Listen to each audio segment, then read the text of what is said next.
Well, folks, continuing to try and catch up on my commission reviews, I got another book done. This time it is Captured Moonlight. Now, you may remember a little while ago, I did a review of Tainted Moonlight, which was the first in the trilogy, and I was commissioned to review all three. So I've got one more to go after this. And this one, well, actually, let's back up for a minute. Tainted Moonlight, this series as a whole and the previous book, it's a sort of a somewhat dark urban fantasy with a romantic angle to it. It deals in a world where werewolves exist. People turn into basically completely wolf-like forms at the full moon. It is an infection. People who are infected find themselves with fewer rights, a lot of difficulties. That previous story dealt with a werewolf named Corbin and a newly infected woman named Sophie. And it had the two of them encountering each other, building a relationship. And the ending was a little bit rushed, but some of the ways certain things were described, especially when the characters were in wolf form, was actually really great. And the character dynamics, for the most part, were good. And while I don't think the setting and the story were the most original things, they did play out and function very well. So, despite it being a bit outside of my normal genre taste, it's not like it suddenly turned me onto digging into a whole bunch of more urban fantasy stuff. But, you know, trying to meet it where it was, I found it pretty enjoyable with a couple notes, but I thought it was pretty good. Unfortunately, I really didn't care for this second one very much. I'm not going to say there's nothing good. There are definitely some good things, but there's a number of things really working against this. The biggest sort of overriding thing that I can say about it is that it suffers very much from middle chapter syndrome. It feels like, here's what it made me think of. It felt like a filler arc. Not like a filler episode of a TV show, but a filler arc. So, like, you'll have ongoing TV shows, and maybe you'll have a story that, you know, one season has its finale, and then the resolution of that finale spills over into the start of the next season. So there's a good, strong story. And then towards the end of the season for the next finale, it's going to have another good, strong story. But in the middle, there's a filler arc that isn't terrible, but is also not the kind of thing anybody ever really talks about or really latches into or ever says is their favorite story arc of the thing. And yeah, this suffers from that. And it has middle chapter written all over it in a way that kind of pulls the whole thing down a bit. And beyond that, some things that I realized, I found some of the characters who had worked for me before were working for me way less here. Because I liked Corbin and Sophie in the previous book. I didn't really like them here. And this actually kind of feeds into something that I've been thinking about since I watched Stranger Things 4, which I should have my review out already by now. But something that has really started to crystallize since I watched that is, you know, sometimes you can have characters that are so great you will happily watch or read or whatever them, doing basically anything. Whatever it is, it'll always be interesting. There are other characters who work for specific stories being told with them, but otherwise don't really work. And when they are removed from the stories that work well for them, they work way less as characters. So with Stranger Things, that's been the way I felt at this point about Jonathan, Mike, Will, for multiple seasons for most of these characters. I have felt this way about them, that like you did work once, but you don't work extracted from the very specific circumstances under which you were introduced. And that's kind of happening to Sophie and Corbin in this. So I don't want to get into a ton of spoiler stuff if I can help it. Just because I know that, you know, these are kind of niche books, and you know, for people who did enjoy the first one, you know, I'm not going to say you shouldn't read this. I'm just talking my own experience, but you know, I don't want to spoil too much if I can help it. But as the title itself implies, there is a huge chunk of the book in which Corbin is captured, Sophie is not. So they're separated. That in and of itself is not the problem, but that has flattened them and their characters into very one note. So for example, in the previous book, Sophie had a lot going on. She She was coping with the loss of the life that she had had. She had her building relationship with Corbin. She had her coming of understanding of now being infected with lycanthropy and all the difficulties that came with that. She had concerns about her husband, concerns about her kid, and just the general trying to figure out why she appeared to be getting targeted. She had a lot going on, a lot to juggle, and a lot to play off of as a character. Here, pretty much as soon as she and Corbin are separated, the only thing she is focused on, the only thing that ever comes up in literally nearly every dialogue she has and every internal thought we hear is, I have to find Corbin again. And like, I get it. It's not that I don't understand why trying to get Corbin again is absolutely dominating her thoughts. I do get it. I'm not complaining because it makes sense. I'm complaining because it makes her one note. It does make sense, but it flattens her to this one trait. Every thought, every dialogue is all about Corbin. She, over the course of this book, this wasn't the case last time, but over the course of this book, she has no existence but to be reunited with him. And it's really frustrating. And Corbin, I was going to say is only slightly better. He actually might be slightly worse. He's slightly better insofar as he does have more than one thing occupying his thoughts, because a huge chunk of them are dedicated to getting back with Sophie. But the other half of his thoughts are Corbin. I never thought Corbin was an idiot in the previous book. At no point did I think that. But again, sort of coming back to what I said about working in certain circumstances and not others. Before, Corbin was pretty well grounded in most of what was going on. Whatever time he'd had being confused by his existence of a werewolf, it was backstory by the time that book started. So he understood, being a werewolf. He understood the circumstances, the way things play out, the prejudices. He knew all that. The stuff that was new was Sophie entered his life and trying to figure out some of what was going on there. But here, he's dropped into a situation where he doesn't know what's going on at all. And the number of times he says out loud some variant of, what are you doing? What's going on? And even after people either don't tell him or cause pain to him for asking, and he continues to ask, I don't know if it's supposed to come across as either like braving the pain or as just being stubborn, but it comes across as stupid. And there's points at which he seems to be failing to add two and two together. So like, this is slightly spoilery, but not massively. So there's a point at which he and these other people who have been captured, they're sent out on what's referred to as this chase. And his big idea is to use this opportunity, being let out of the cages they've been kept in, to try and escape. Now, there's a whole bunch of other people who are there and have been there for a little while, and every bit of dialogue that goes on indicates this chase thing has happened before. So, despite him knowing this chase is not a new thing, these people have been here, and they clearly haven't escaped already when let out for a chase, at no point does he stop and try and think of why that might be. Instead, he tries to break free and is absolutely astounded that the others don't join him. He is completely befuddled and confused by this. And he shouldn't be. Frustrated, sure. Maybe wondering why they aren't going to help. But the fact that they aren't helping should not be a surprise. If he had bothered to add two and two together, he would have figured out at least that much before the whole thing even started. And that's where I kind of say he comes across as a bit of an idiot. Because I am so far ahead of him, not because I know exactly what's going to happen in the story, but like I'm putting two and two together. Why aren't you? I found him really, really frustrating in a way that he wasn't in the book. Just as I didn't find Sophie to be one note in the previous book, but she really is this time.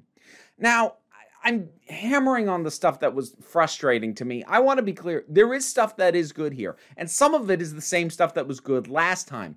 The chapters and the description of them when they are wolves is really good stuff. It's so good. It is so wonderfully explained and described and brings you into that mindset. And again, like I said last time, it gives you a great impression of the intelligence behind them, but also that it's not just the human intelligence in a wolf body. You get the sense that they are thinking differently, and that is really well communicated. Unfortunately, they're only wolves for a little bit at the front, but there is another thing that is well done, which is the sex scene's pretty well written. I haven't read a lot of sex scenes in anything that isn't just flat out porn. So take my assessment with a grain of salt, but I thought the sex scene was pretty well done. So that was good. And like, I'd say about the first third of the book is pretty good. But as soon as Corbin gets captured, things really start to unravel and they don't pull back together. There's also like a proper villain in this one. There wasn't really in the first, well, there kind of was, but it was tied into stuff that happened at the very end, and the very end was very rushed, and it was one of the weaker aspects of that first book. But here we have a villain much earlier on, and so I'm going to have to bring in something that I also brought up in the last review. So I mentioned in the review of the first one that it took me a little while to realize that I actually did like Sophie, because initially I thought I didn't. But that was because I didn't like I was listening to the audiobook, and I didn't like the narrator's line delivery for her. But when I kind of divorced his performance and just thought about what the lines were and tried to allow for how I would interpret those lines, and I don't mean like as an actor, but just like how that character comes through based off those lines versus how he chose to play her, I liked her much better once I did that kind of detachment of his performance from the actual text. And I tried to do that with the villain here, a guy named Davy, and it helped a little, but not nearly as much. Again, I'm really sorry. And I don't... Like, I know this author put a lot of work in, and I know that the narrator put a lot of work in, but I don't like the performance on Davy really at all. It's a low-rent Joker kind of performance, and even when I divorce the vocal performance from the words, he's not interesting. The explanation and the mannerisms he's given feel pulled out of just kind of a book of cliches of thrillers, you know, in terms of how he was as a kid and the kind of things he does and the things he gets pleasure from and the way he scares and manipulates people. I'm like, this feels like a not the thing overall, but he specifically feels like something from a low rent Silence of the Lambs knockoff. He doesn't really do much for me. And it doesn't help that there isn't a lot of... There's at least cathartic potential. There's a little bit with him towards the end, but it's not what it should have been. It also didn't really help that the entire premise kind of sets up a situation that doesn't happen. They're sort of set up for this to be like a fight, like basically a dogfighting ring with werewolves, which that's not an uninteresting thing, but we never actually get to see that. That doesn't ever actually happen, which is very strange to me that you would set that up and not do it, because that could have been a really intense scene that never happens. I think that's another thing that leads to the middle chapter syndrome that this has, because I have a very strong suspicion, well, not strong suspicion, but I would not be surprised if Davy shows up again in the third book. I hope not, but he might. So that doesn't really help. And there's one other thing that, okay, this one's going to be weird. So this criticism is partly interpretive on my part. So I need to explain what my criticism is, then explain that, you know, this is my interpretation. And if I'm wrong about it, I still have a complaint. It's just different. And I'll try and explain so that makes sense. There's an aspect added in with the wolves in terms of domination and a commanding presence that certain of them have. And it's it plays into the notions of alpha wolves. And actually the term alpha gets dropped early on, although not in connection to this stuff specifically. Now, here's my initial complaint. I don't love that that's in there at all, because alpha wolves, like, and I understand alpha wolves have a long thing going on in fiction especially, but the simple thing is that because these wolves in specific aren't like wolf monsters, they are wolves. The werewolves are big wolves. That bringing in the alpha wolf thing, like, alpha wolf theory has been debunked for a long time by the guy who first popularized it. That's not how wolves actually are outside of captivity. And I could maybe headcanon that maybe these wolves are like that because since they have a human half, it's like they're fighting with themselves, so it's like they're half domesticated, kind of half in captivity. But that's me doing extrapolations and doing headcanon. That's not in the text. So if it is an alpha wolf thing, which at the very least it leans into, that kind of annoys me on principle, because even if it is an alpha wolf thing and I accept it as a trope within the genre, what's depicted is not how alpha wolves work, even under the now debunked theory. That's not how that works. So now I have to put my caveat. If I'm wrong, and it's not meant to be an alpha wolf thing at all, it's meant to be a completely other thing that just happens to deal in certain amounts of like dominant personalities, and there's a certain amount of mysticism involved in this and whatnot. If it's meant to be that, but it's not meant to be linked to alpha wolves, I really, really wish that it had been named something that isn't alpha wolf, so that I could know, oh, you are not implying that this is an alpha wolf thing. This is something completely different. Because while not a perfect match, it is too close to the tropes of alpha wolves for me to think that that isn't somewhere in the mix. So if it's not supposed to be, it really needed to be firmly identified as something else. So it's I'm either irritated by the evocation and misplacement of bunk science, and I know, yes, I'm injecting science on a fantasy story. Again, the werewolves are just big wolves, so I'm going to think of them in those terms. Either that's my annoyance, or there's an issue of communication, because that's not what it is, but it was communicated in such a way that pointed me in that direction regardless. I feel really bad that, like, I'm spending most of this complaining, but it started out good. And then it got a little bit but had like some interesting setups that might have gone some places that it didn't go. And by the end, I was just kind of frustrated by it. Most of the new characters don't do anything for me. Not even the villain. Most of these new characters I don't particularly enjoy. And there's one in particular, Frecky, I think was his name. I don't like him at all. At all. Freaking sex pest character. Yeah, I did not like him one bit. At all. Kind of hated him. And it would have been one thing if I was supposed to hate him. I clearly was not. I didn't find him endearing. But again, I feel bad because this is a